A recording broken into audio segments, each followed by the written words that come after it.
I just wanted to add a word, like, what I meant was describe how the majority of the oxygen and the majority of carbon dioxide. It doesn't care what the other 2% does it? Well, they, yeah, it kind of through the majority for the 70% for the transported carbon dioxide, 70%. 70% is what? It's transported by Biocarbonate. yeah, By bicarbonate ions? Okay. So don't worry about the other.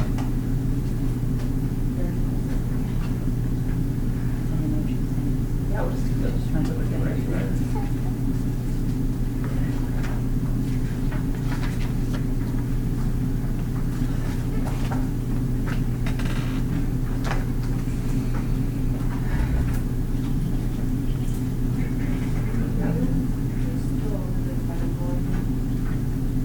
Yeah, let me pull up this little graph on the first page.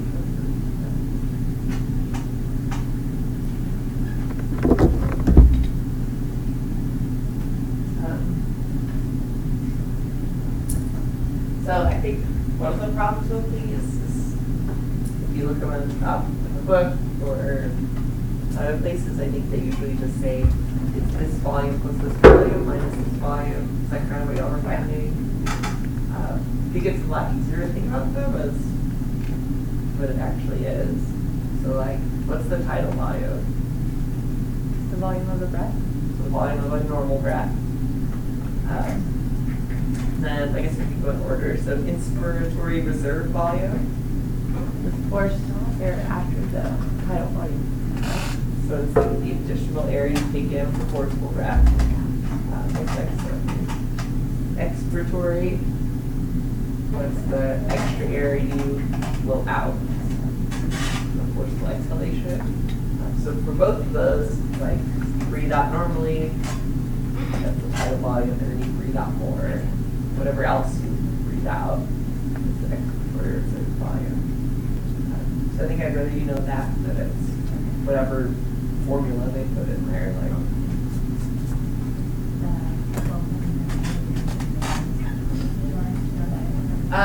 No. We'll practice with actual numbers in lab.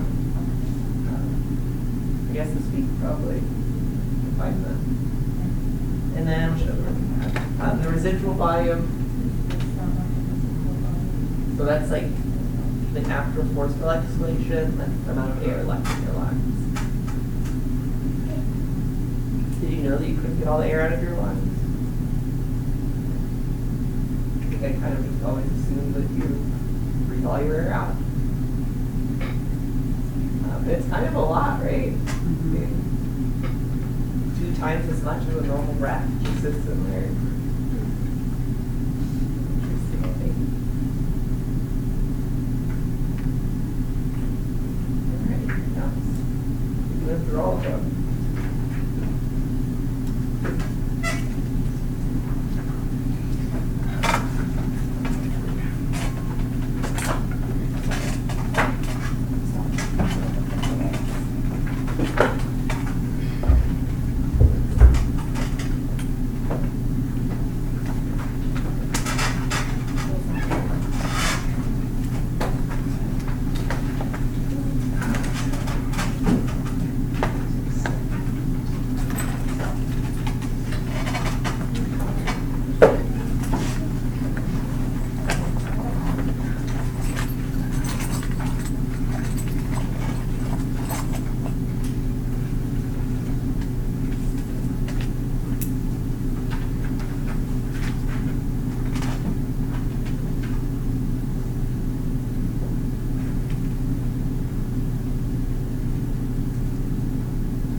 So the amount of air remaining in the lungs after a forced spell exhalation,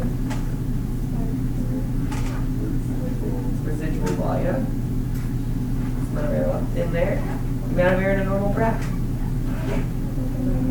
Volume, most of the blood's oxygen is transported, hemoglobin, and most of the blood's carbon dioxide is transported. Bicarbonate, and what is compliance? The effort required to expand the lungs.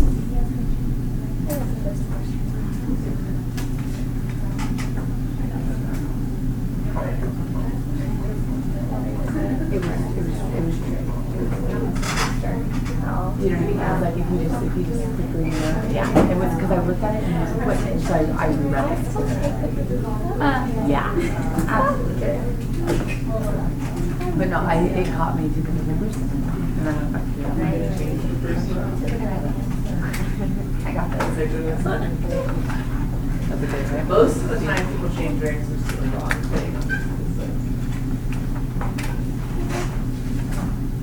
Alright, so if I find like a good movie that goes over something, so this is like a 4-minute lecture about those lung volumes. Just want another review on it.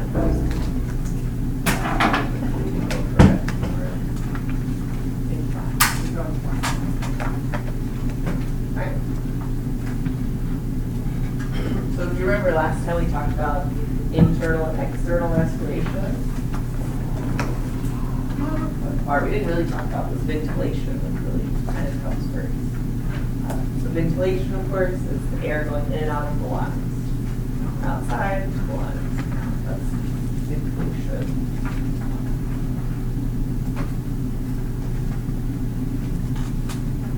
And it's all controlled by muscles.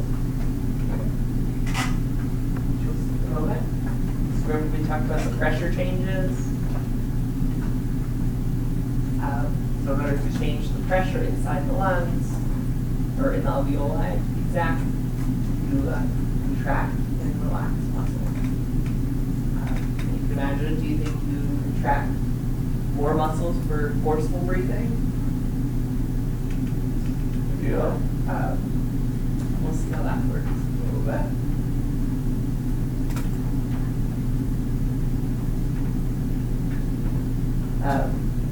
So for normal breathing, it's mostly just two main muscles. The one you probably thought of already is the diaphragm. You probably know that. So when you're inhaling, the diaphragm pulls down, or contracts. And as external intercostals pull up, contract. And those external intercostals, they go from one rib to the next. So when they contract, they pull it up. So if you like feel your chest, you're breathing, so your ribcage moving up a tiny bit, you're going to feel that. That's from those intercostals. So the combination of that one and the diaphragm makes the actual lung volume larger. Think of like inflating a balloon on it.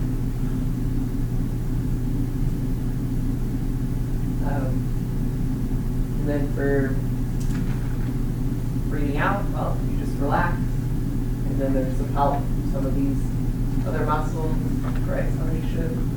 Well, for the most part, normal breathing, we just know those two. And that.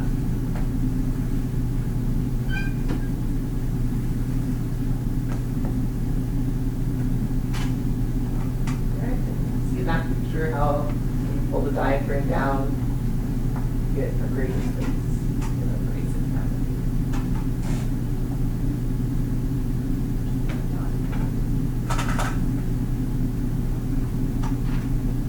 Alright, so how do you, or why does contracting the diaphragm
Yeah. We just like to get it Tough. that, right? That's what I was thinking. Because like, that makes sense. You're getting professional. But then, and then,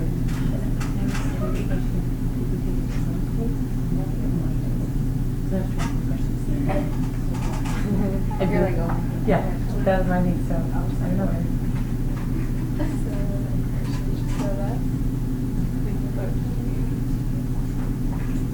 You go today? You today?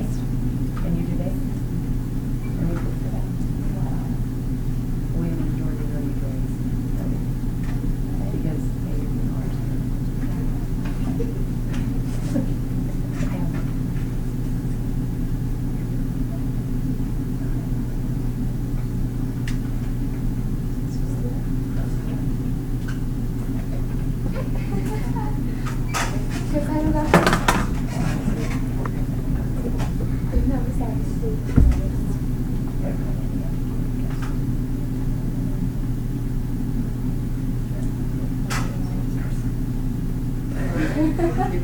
Final votes from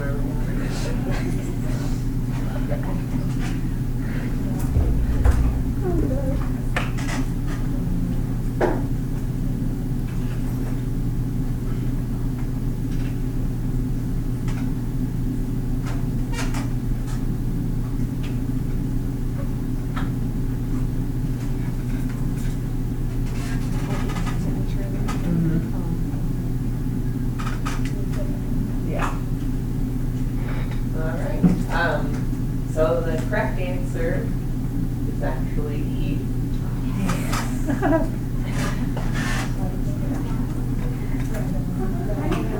Well, at least I'm considering all the right ones. So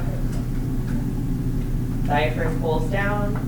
Got, let's say you've got 50 gas molecules in there. Well, now you've got them full of blue. Are they taking up more space or less space?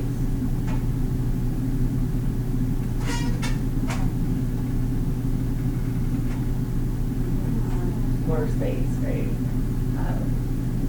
And at least right when that happens, that's actually the definition of lower pressure. So it would be to say lower pressure. That same amount of molecules in a greater space. Right? So bigger molecules taking up more space. That's basically the definition of pressure.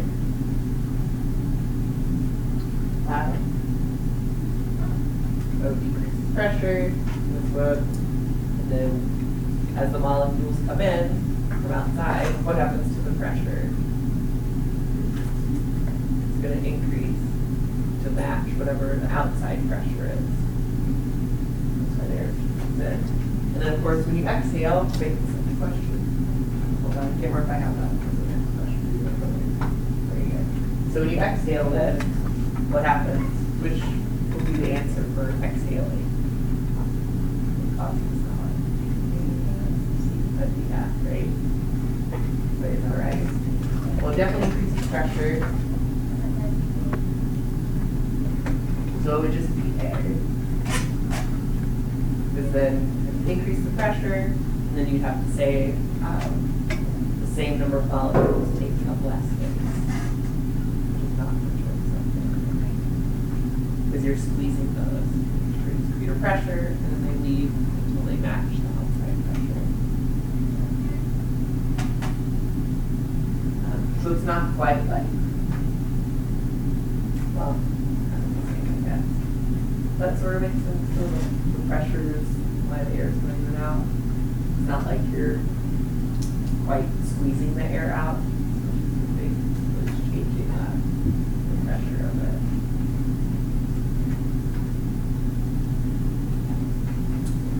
All right, so let's get a few videos here.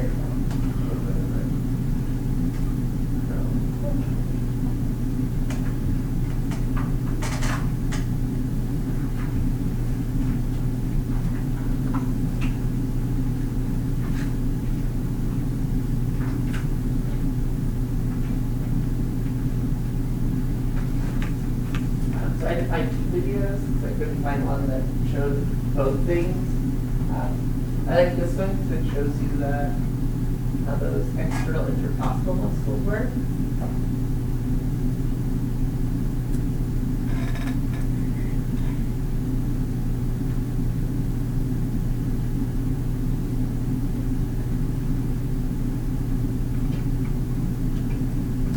Really easy to get in.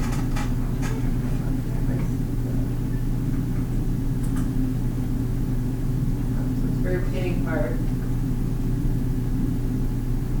You imagine each of these muscles pulling on the rib below it. You can see how it's kind of the chest is rising and the diaphragm's pulling down. So the internal volumes getting larger.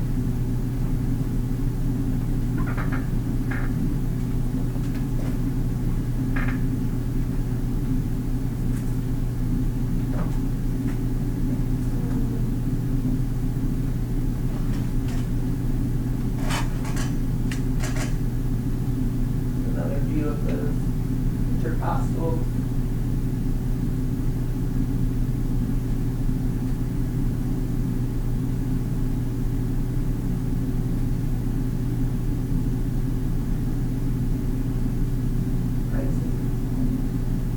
What about forceful? Haven't really talked about that.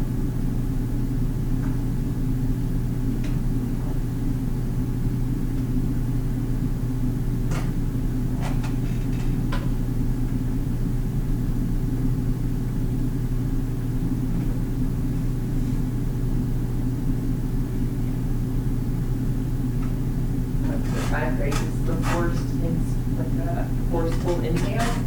You can see all these different muscles are involved. So you've got some muscles pulling up from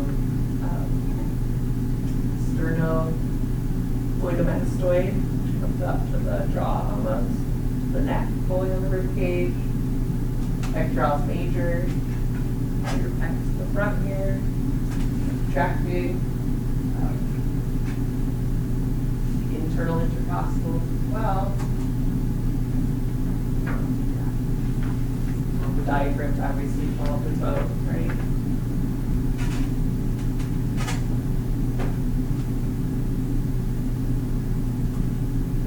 Minor. You can almost think like nearly all of these upper body muscles are involved in forceful inhale. Even your back, right? Your lat and stuff there.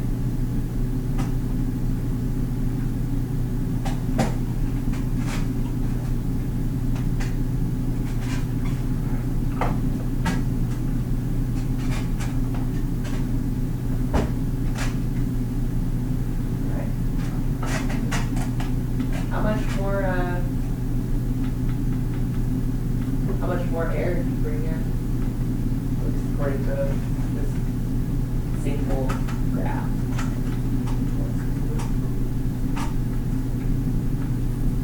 Why don't you talk to group, see if you could tell me how many times more air do you bring in with a forceful inhale compared to a regular inhale based on that graph.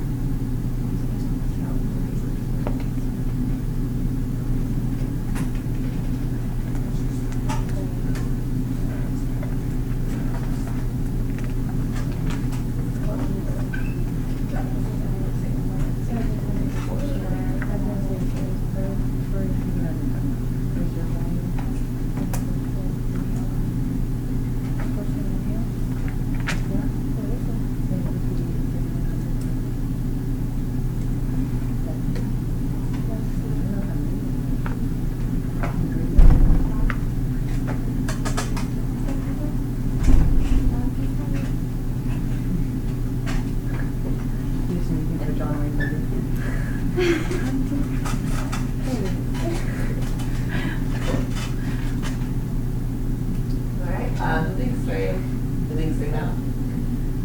How many times more?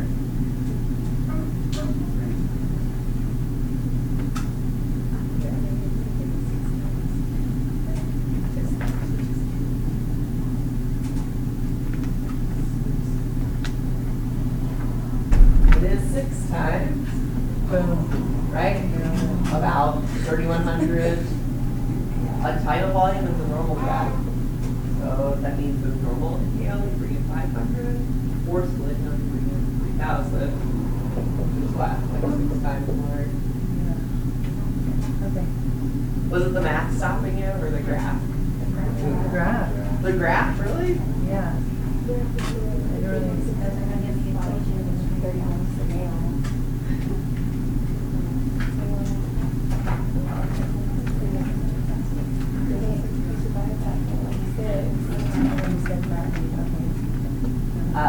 So it's kind of good because, you know, exercising or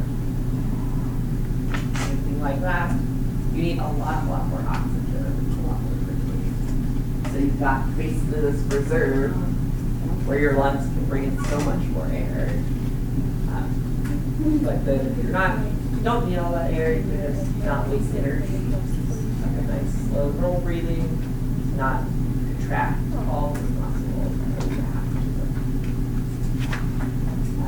Which is good because if you couldn't do this forceful inhalation, you'd go walk real fast for 10 steps and then you'd have to stop and be like, sit there and catch your breath.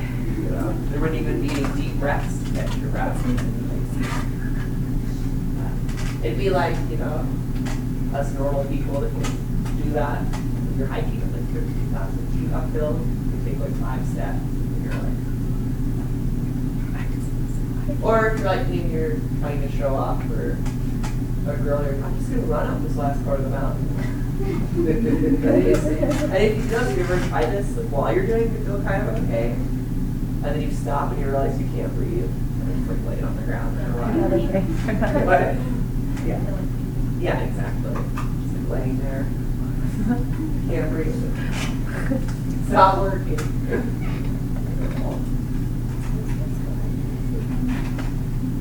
Alright, so this is a nice little diagram from the book to compare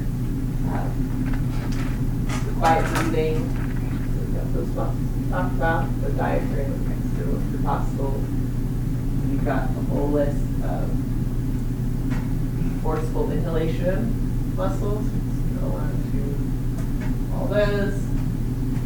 And then forceful exhalation has 10 more muscles involved. Forcefully exhale, squeeze all that extra air out.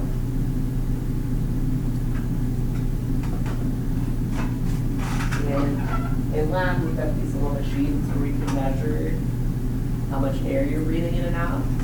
So for each person in here, we'll find out what your tidal volume is, what your inspiratory reserve volume is, expiratory. The only thing we can't measure, what can we not measure? Yeah, there's no easy way to measure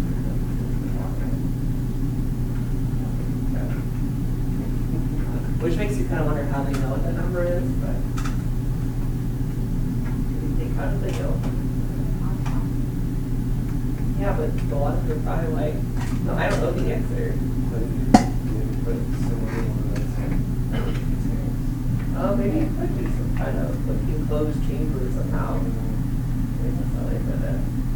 For us, it's on ambulance.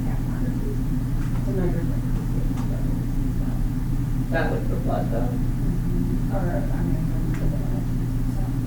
So tell us how it works. well, like when you back somebody out, there's a camera that you can hook onto it, and then when you ventilate, and then it shows. Inside the oxygen too. So you can see how much, like what CO2 percentage is coming out of their body. Yeah. What does that tell you? It tells you if you need to ventilate more, or if you can get oxygen on that. Okay. And then they use it like when you're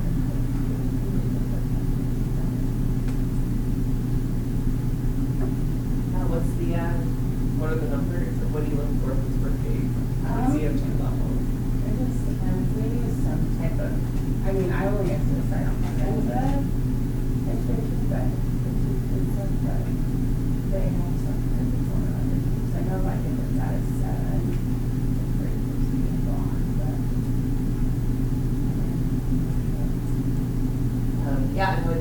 that would be affected by like how well the heart's pumping probably. Because if there's no blood getting to the lungs, then you're not going to get a higher level of CO2.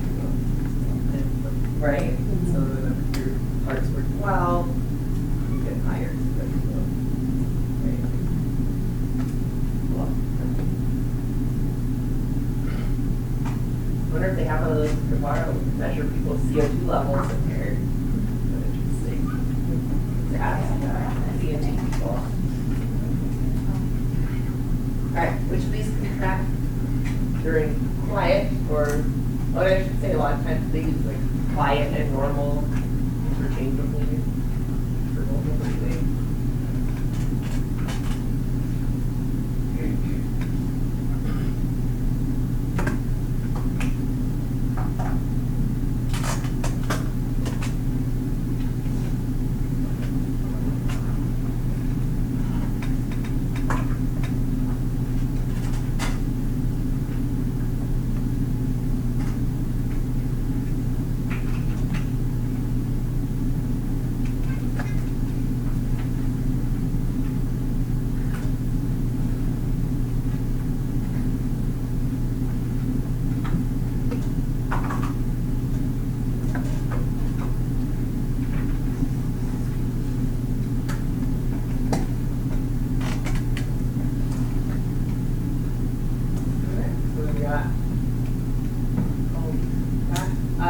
So I can talk to your neighbor and talk about it.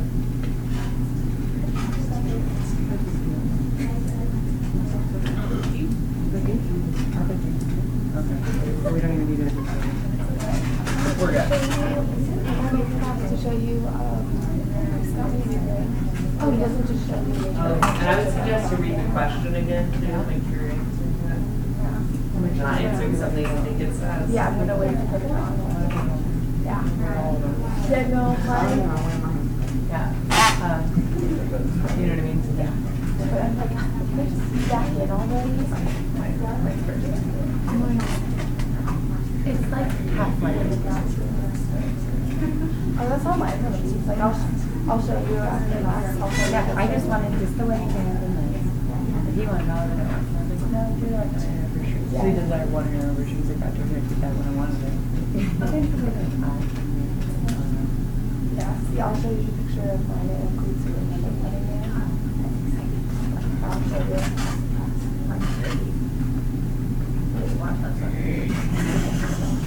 It's like, did you take it out? Is it lotion on?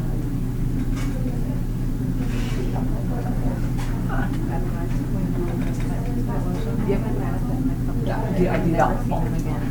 Oh, no, you lost them? Yeah. In your car? Check the side of your seats. The car.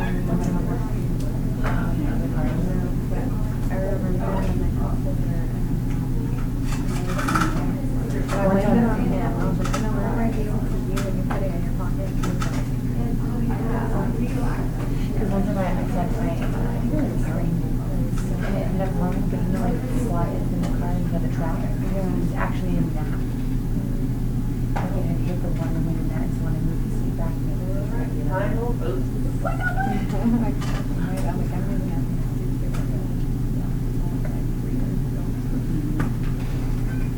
Alright, so I'd probably shift to Eve, and I would agree with you. Because what happens to the diaphragm during exhalation? Is it contracting? It's relaxing, right? Internal intercostal is not really involved, and abdominal muscle is not really involved. So exhalation is mostly just relaxing. And there is, like, because of the connective tissue in the lungs, they are elastic. So when you just relax these muscles, they're not being pulled on. So it's just like a rubber band goes back to its normal state. Right? It's uninflated state. It sort of is automatic structure. Just like when you blow up a balloon, you let the air out. Are you having to push on to keep the air out, or does it just go back? There's no air in it, right? It does fly out of Yeah, there. Just like when you I was exhale, reading you wrong. fly across the I was reading inhalation. So there. You know, I wonder, so if you're like in space, is that enough pressure to move you a little bit? There's zero gravity, breathe out.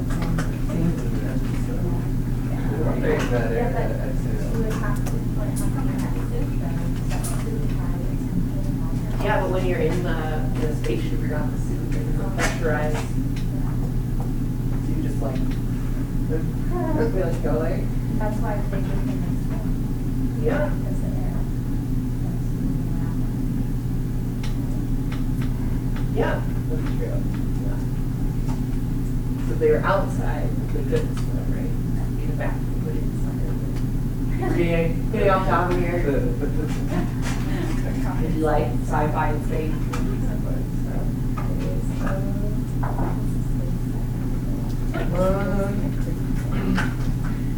Alright, so gonna do another Venn diagram on your table.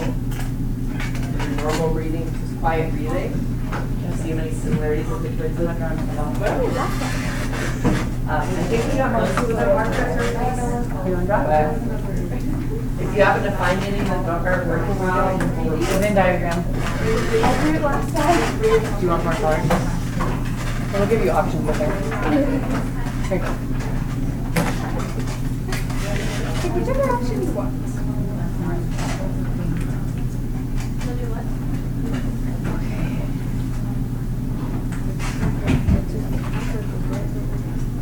To the two circles across. Yeah. Make them really big. Because he's gonna come over. And he's gonna move it. Make sure he's over there. Just so you know, I also have to redo it. Do that too.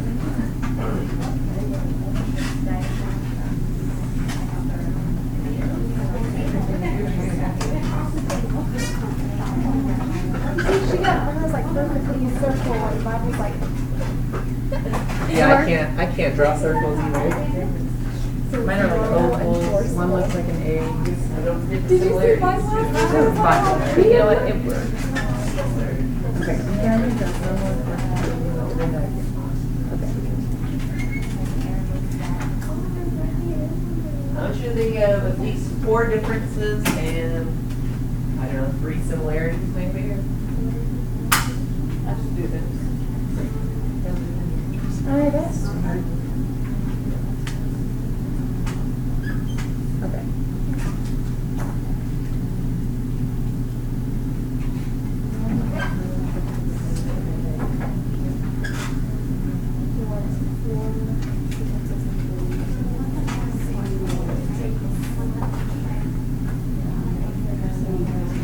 Forceful is 69.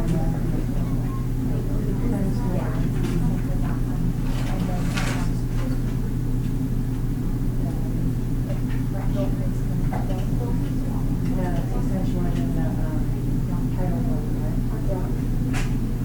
Tidal body.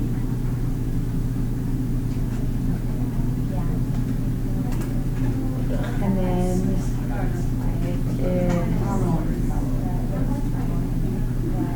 I think of these videos. They're the muscles. Remember when the force? The force uses more than. Like tons of muscles. Everyone was just like, where's that? Because it's filling. Yeah, see, oh, that's just an exhalation pressure. You guys know what I was talking about? Yeah. Yeah. So let's say uses more muscles.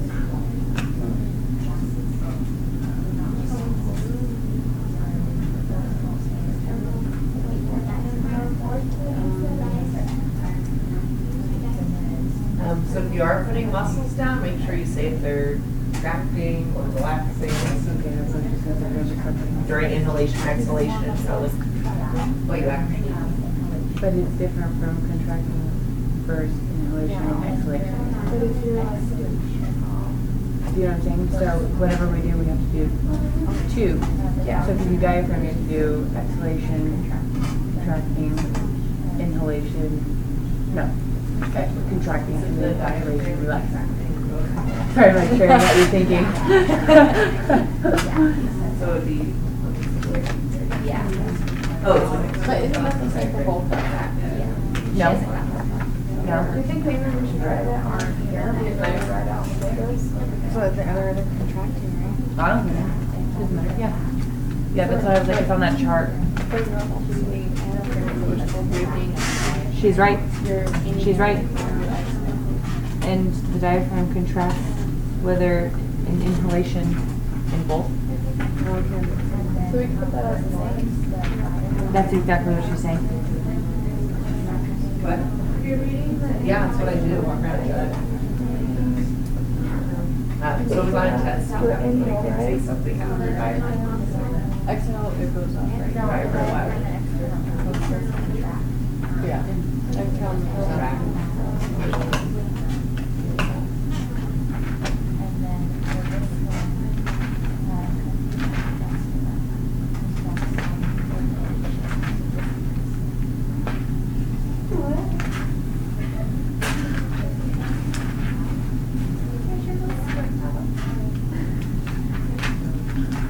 Okay, some tiny letters. So, yeah. What does requires less and more oxygen? Can't do this, sorry.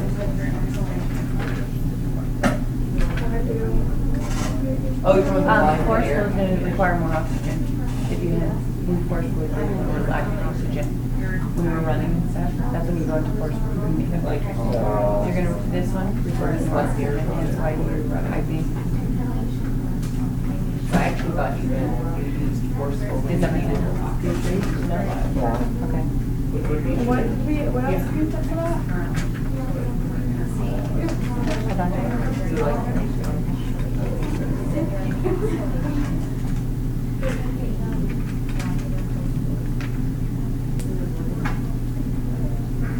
See? Random numbers telling me. I knew it. Alright, so. That tells you how So the diaphragm contracting during inhalation, is that only normal breathing or is it both of them? That's what I do. Yeah. This one will go fast. This one, yeah. So they're in on. That's And funny then- because you ended up writing it both of them. Right. This one relaxes. What about the intercostal? No, you're fine. So there's two kinds of intercostal, there's external and internal. It's quiet inflammation, normal quiet inflammation uses external intercostal. So it'd be in both, right? What about the internal? Intracostals, and then for like a subdivision during inhalation, they contract, and during exhalation, they relax.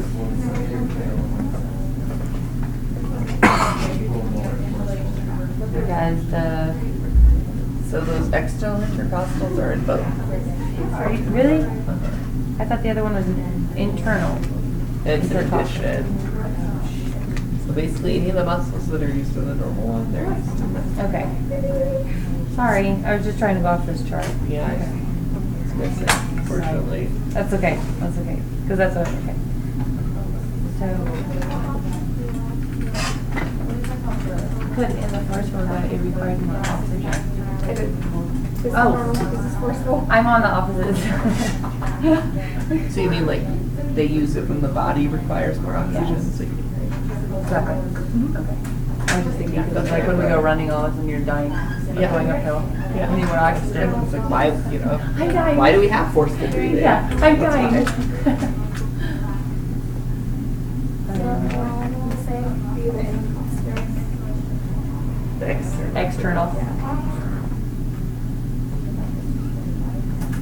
Right, so I think the only one you're missing is like, on the pair. Or when you use each one.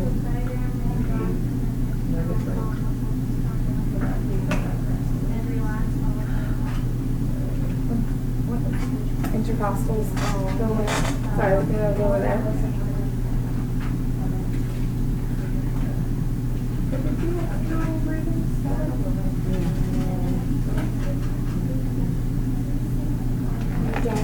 Tracks during the collision. In both of them? Yeah. So we only need one more for sand, one more for Yeah, how much fiscal, more if you four bring more in for forcible? normal.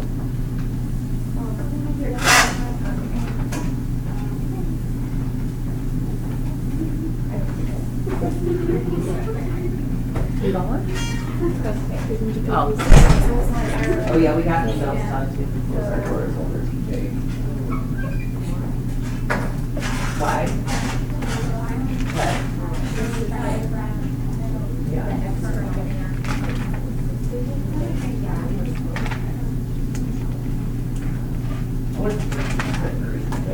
Maybe it's more for like. Oh, it's just about to be normal, normal. And then once you're downtown, it seems like it's a lot more. Yeah, requires more oxygen. I used to teach next to a person who I swear she's. I thought it was different. Is it regular? No, it requires. It says during quiet breathing, inhalation lasts for 2 seconds. And exhalation is 3 seconds. But I feel like I'm really stretching your wrists. Like,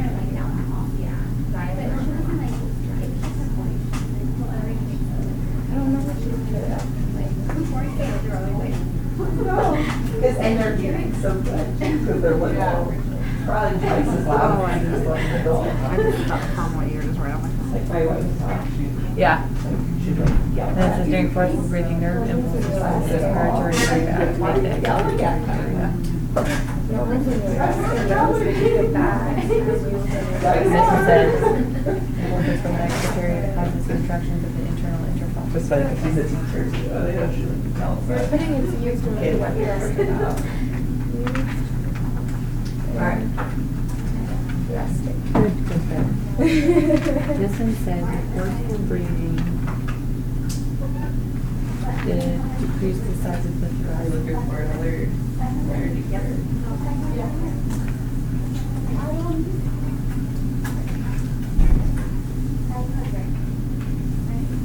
Oh, that's what causes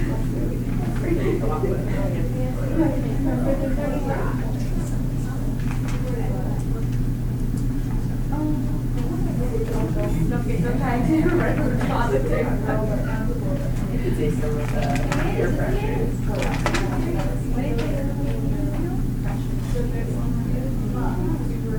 Flying the like low pressure.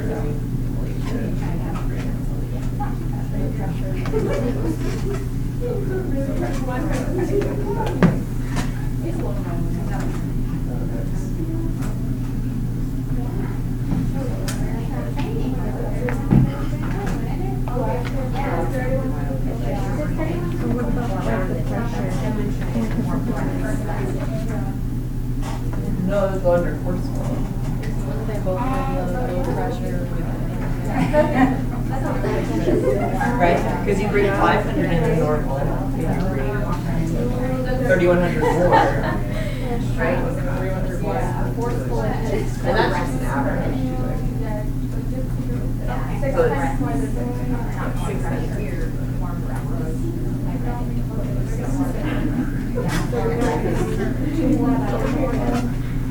All right. So give me a second to copy that down or take a picture of it if you want to do it.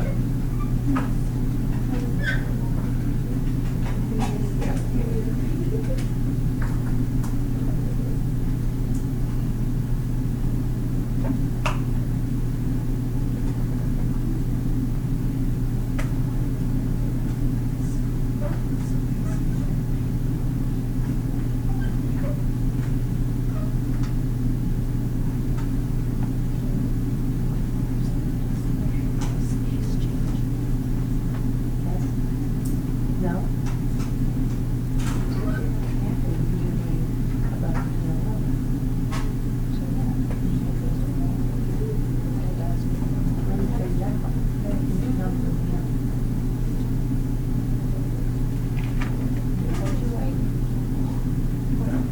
So in movement the neurons when you also have inactive, but forceful. Neurons are inactive? Yeah. And forceful, the neurons when you exhale are active.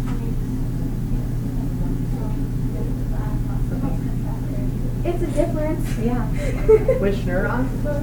Yeah, no, I don't need it all. The respiratory area. Oh, I know a difference. Which of those is voluntary? Maybe the dorsal. At least for the most part. Yeah. She mentioned when, the area. With horsepower, Mhm. does the space fill up more? Yeah, so, so which would have more surface area than the horseshoe? That's what I was wondering. Yeah, that's what The wording, yeah. So either like some alveoli are getting bigger than they would otherwise, or maybe more of them are getting filled up. Okay. A little bit of both. Because some people want to be less surface area. Yep. You know, we're done. Alright, so fun thing that group number 4 brought up is where does that extra air go in the forceful graph? You're breaking it, that's what it was.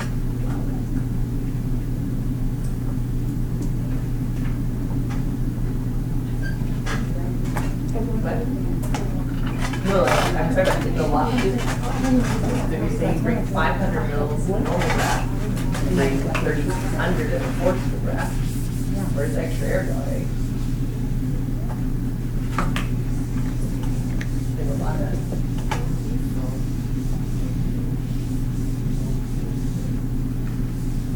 Think about what you learned about lung structure last time. Is it all in the bronchus? Is it alveoli?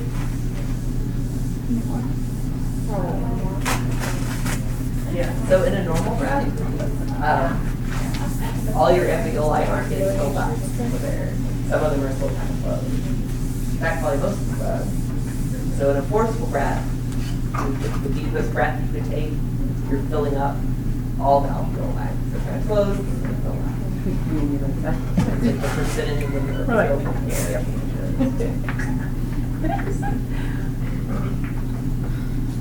That way, like when we have surgery. They do what? Like during surgery or? Like when you're, you know, that way. I still know that work, but Is that true? Like the breathing tube? Oh, I think so.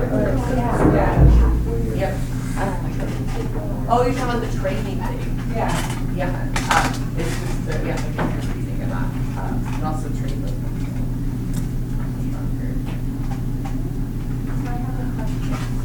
So during horseshoe breathing, you're filling all the alveoli. So what do you do during normal breathing? So let's say you've got 100 alveoli. Yeah. In normal breathing, you're only filling up 20 of them. Oh. And the other 80 are mostly closed. Forceful breathing. Then forceful breathing, you're going to fill up all of them. And actually, there's a mechanism for the blood to only go to the filled up ones. Because you wouldn't want to send your blood to the closed alveoli. That would really good. That's called ventilation perfusion coupling. Very local. I mean, that makes sense. All right, so let's talk about how you control respiration. First up, can you hold your breath till you pass out and die? Anybody? Don't try it. Which means, would you say control of breathing is voluntary, involuntary, or both? It's both, right? It's kind of interesting. Which one wins, though? Involuntary, eventually. So the two main parts then are the cerebral cortex, which is the voluntary portion. Make yourself breathe deeply, hold your breath, whichever. And then there's also the involuntary portion, which is regulated by chemoreceptors. And you'll see lots of stuff with chemoreceptors throughout 202. And that's basically a neuron that has a receptor that can sense how much of something's in the blood. And for this one, it monitors how much of oxygen and CO2 are circulating in the blood. I don't know how it does that exactly. You see the bit. I mean, how would a receptor tell that? I'm not sure how it works, but it does work. It sends input to the medulla, which is where your basically the respiratory center is. It decides how fast you're breathing, how forceful, which is of course the brain stuff. Take a look at a few of these right now. What you want to do.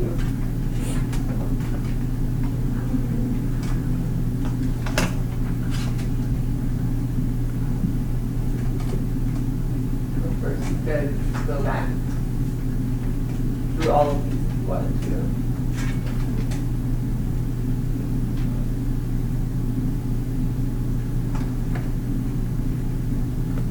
Ventilation is rhythmic and involves continuous cycles of inspiration and expiration.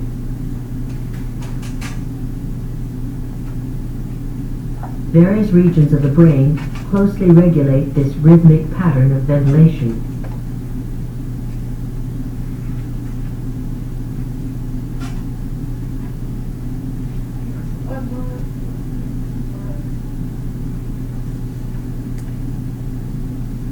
The rhythmicity area in the medulla regulates the basic rhythm of ventilation. The medullary rhythmicity area contains two smaller regions, the inspiratory area and the expiratory area. During normal, quiet ventilation, only the inspiratory area is active, but during forced ventilation, both areas are active.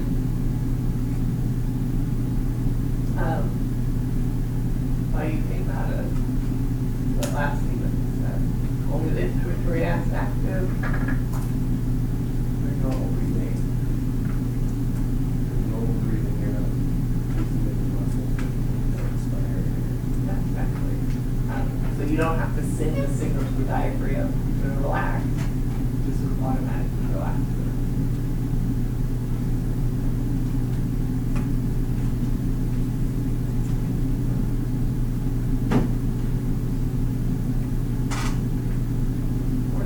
In forced breathing, the inspiratory area sends impulses to accessory inspiratory muscles, resulting in a more forceful inspiration.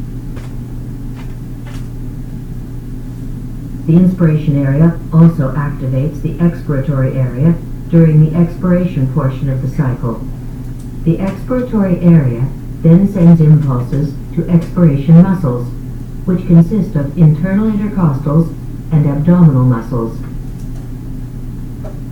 These impulses cause the expiration muscles to contract, and this results in a forceful expiration. The rate of the ventilation can also be modified by input from other areas of the brain.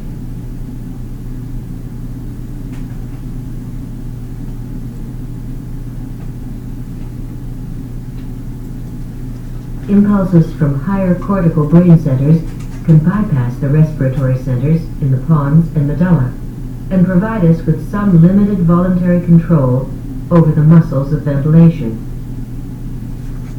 This pathway allows us to consciously alter our breathing patterns, which is necessary for speech or holding our breath.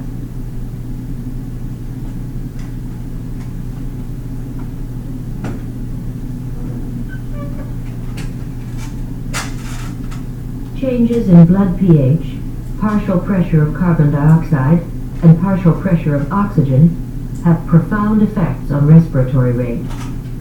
Chemoreceptors in the central and peripheral nervous systems closely monitor the hydrogen ion, carbon dioxide, and oxygen levels in blood.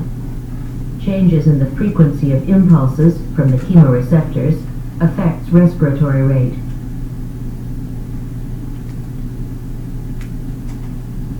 So don't worry about the pH levels for now. We'll do that. We'll get to that.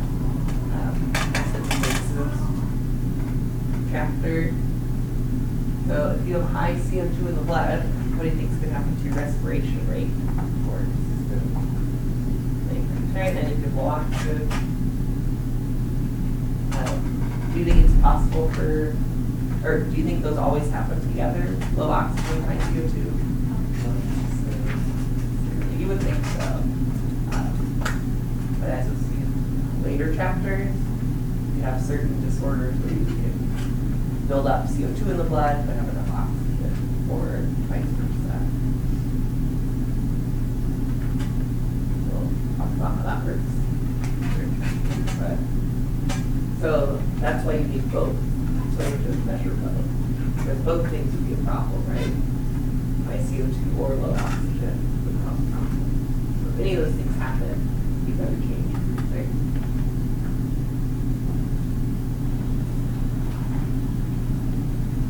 I just had an idea for one. Alright, so which is for the regulation of breathing.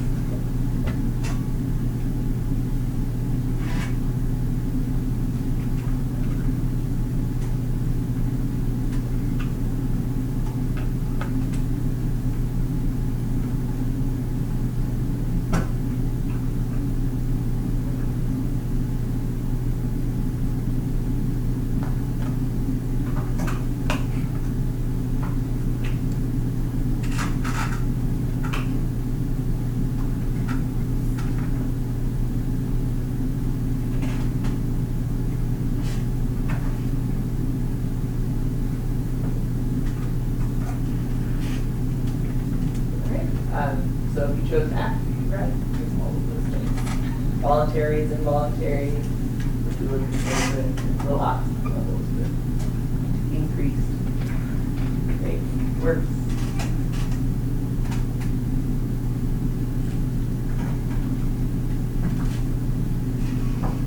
Alright, so basically in every chapter you'll probably see a few of these. This is the diagrams the book uses to show the feedback loops for controlling something. In this case, this is for controlling your breathing rate, of course. And the ones do the same. So there'll be some stimulus. In this case, it's either high CO2 in the blood or low oxygen. Then that stimulus activates receptors. You have receptors in two places, actually in the medulla, and then also in arteries like the aorta and carotid artery. Do you know where the carotid artery is? For the brain, right? So it's a pretty important place to have good oxygen flow. So that's why the body has receptors there. And of course the aorta, that's where all the blood goes. It's a good place to measure it as well. Sends input back to the control center, the medulla, and whenever that stimulus is present, it sends signals to the effectors, which are those muscles that cause forceful inflation and exhalation. And if you're breathing harder and faster, what happens to CO2 and oxygen?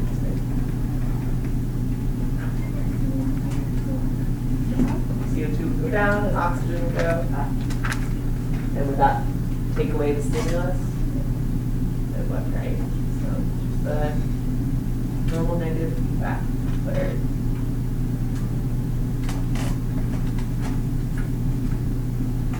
Right. So we're going to practice that a little bit. Let's talk about how exercise would affect everything based on that diagram. So if you're exercising, what happens to the CO2 and oxygen in your blood?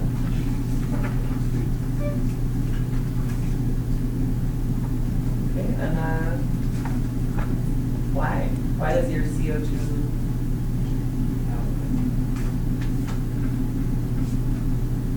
What are you breaking down with making CO2 again? We're not breaking down ATP. Where do you get energy from?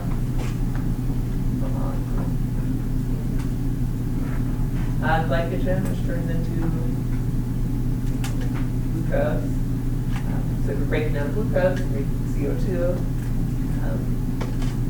and you're breaking down faster. You need more ATP. And why does your oxygen levels drop for exercising? What's that being used for? Muscles. Yeah. Yeah, but inside a muscle, like a muscle cell is using oxygen for it.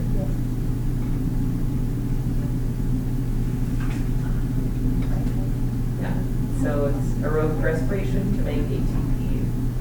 So if you're exercising, your muscles are working harder, need more energy, so they break down glucose, make CO2, and use oxygen to break it down. So that's why these changes happen right at birth.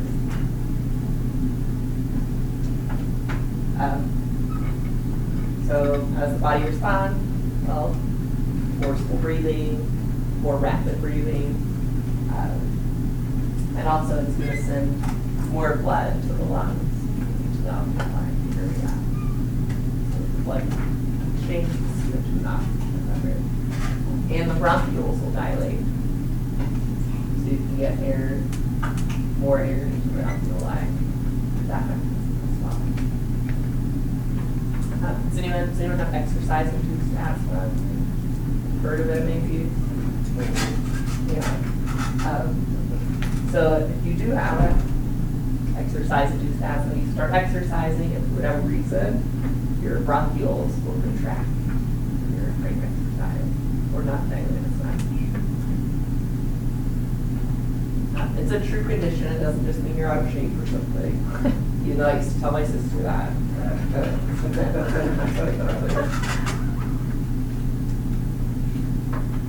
And one thing that can happen if you ever tried to exercise and it's really cold out. Yeah. Oh, yeah, your mom's Yeah. And your bronchioles will constrict because there's a mechanism for not bringing too cold of air deep into your lungs to damage them. So that's why it's harder to exercise when it's really cold out. You're not able to breathe enough oxygen.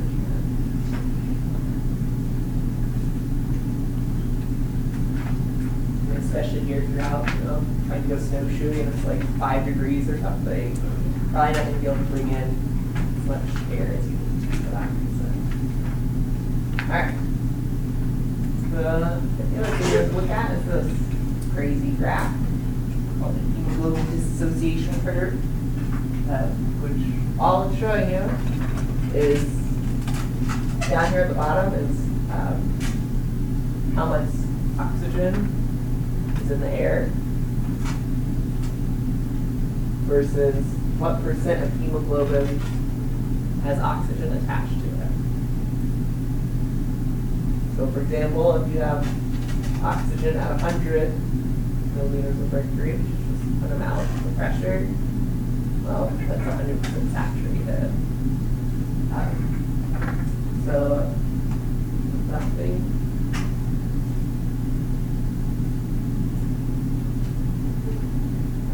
So when blood is like leaving the lungs, it's up here. When it goes back to the lungs, when it's going back to the lungs, it's down here to only 30% saturated. Because the partial pressure of oxygen in your muscles when they're contracting is much lower. So they've used it up. And then if you're not exercising as much, it's way up there at 70%. Which provides you another kind of extra oxygen. Because even before you're breathing harder, your blood already has extra oxygen in, like at 70%. So you can exercise those muscles down to 30 before you actually have harder than necessary.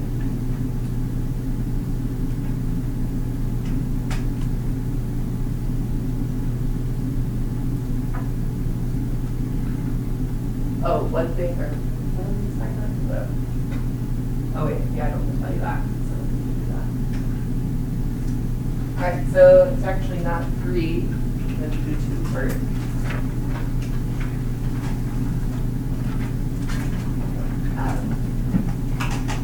Which is the hemoglobin curve. Is that your A through E?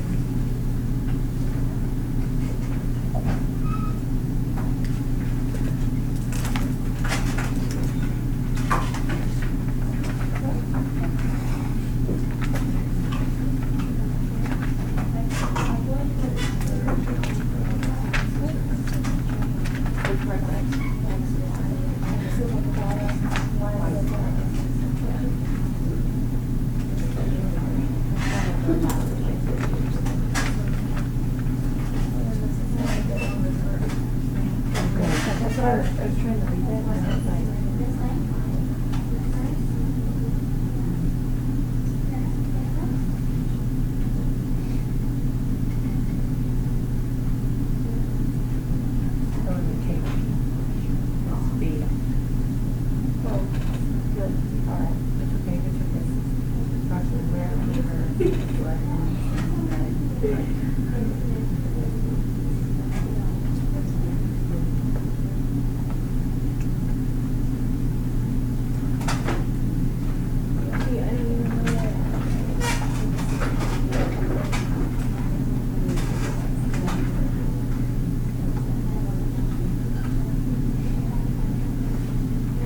fetal hemoglobin, that was.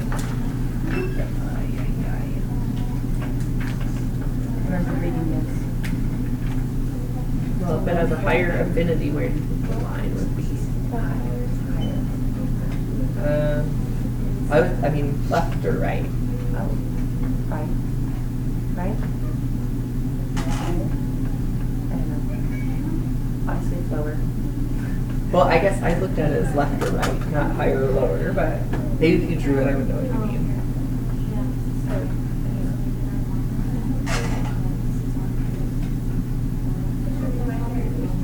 Not very much higher, but like. So it'd be something, which maybe is what you're saying. Oh, we just draw one? Yeah, Oh, just draw another but line. it's just a little, right? Yeah. As long as you make it more. Okay. I'm not looking for the exact one, Okay. just the idea. Okay. You all do the other ones, or you do the last one first? They're just the last one. Oh, okay, that's fine. Okay. Present.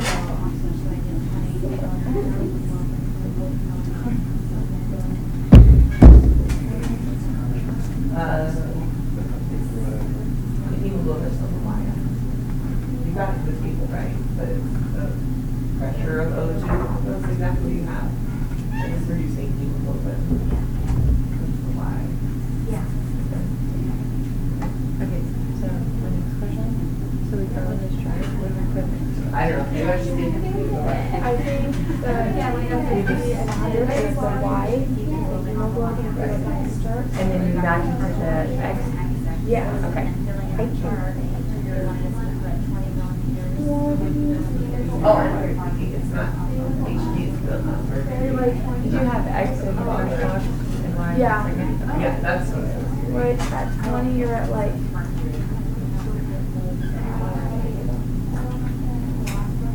And I'd say 12. Hold on, let me pull mine in. I'm trying to just do my Y. Okay, at negative 20.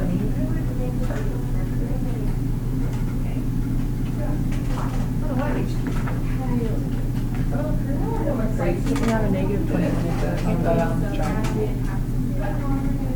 Are you adding to yours? No, I was like watch. Because obviously this is zero. See how I was doing it, and then you just leave it 20, 50, and 100. I just think it's I just took it as like a little dash. okay. Because that would have to be, because it doesn't go negative. That's what I took it. That's what I was like, no, and then yeah. So then were you just doing 20 and then? Yeah, this What is did it ask 0, me? and then 20, 30, Yeah, 40, yeah, 50. yeah. And then, but if you look where 20 goes, I did it. When the air has negative. Oh, on the,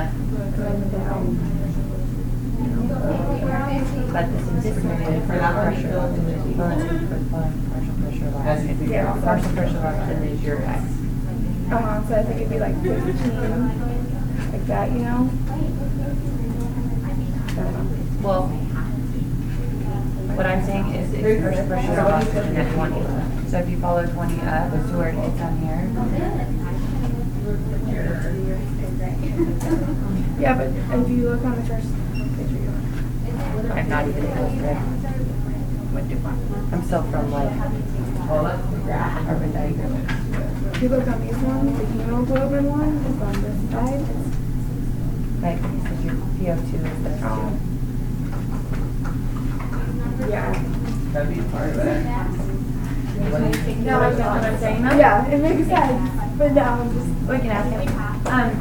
For the chart, Yes. if you're at 20, then we just go up to where it is on there and then across, right? Right, and then 20, 50, 100 would be on the X, which is the pressure of oxygen. Right. Okay. Okay.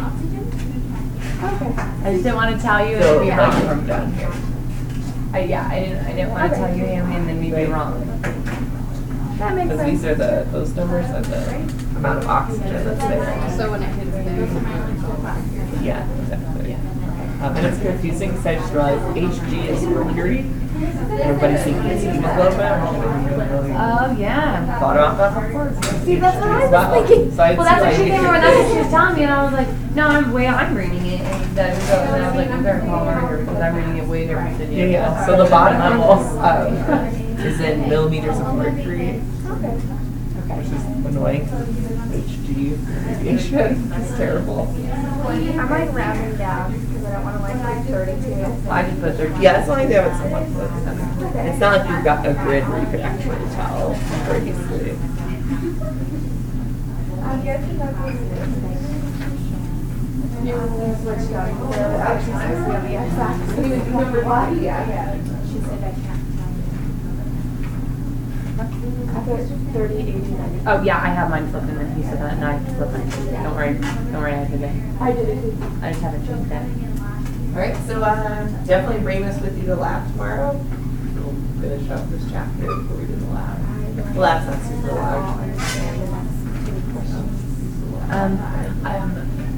Another reason Too much talking about this space. second, the third one, that's on the guy. I have And that one, kind of hard for me. The high altitude one. Where'd you Oh, the find high that altitude. That's No, I right. got the That's third right. one. I didn't get the high altitude. That was But hard. 20 to Because in the book, it's like, but right here, Figure out we what have you the do. charts already out The down. third one, it's really because Oh, yeah. March is the air is still there. Yeah, that's, yeah. Yes, So there's less surface area for gas exchange. because they're the alveoli, yeah. So then at 20 But I don't get, millimeters of I don't get what the why you percentage hemoglobin? dehydrated here. I I don't know. Supposedly with so, Make sure you take that quiz. So There's a quiz on this. So don't forget. Both of these are.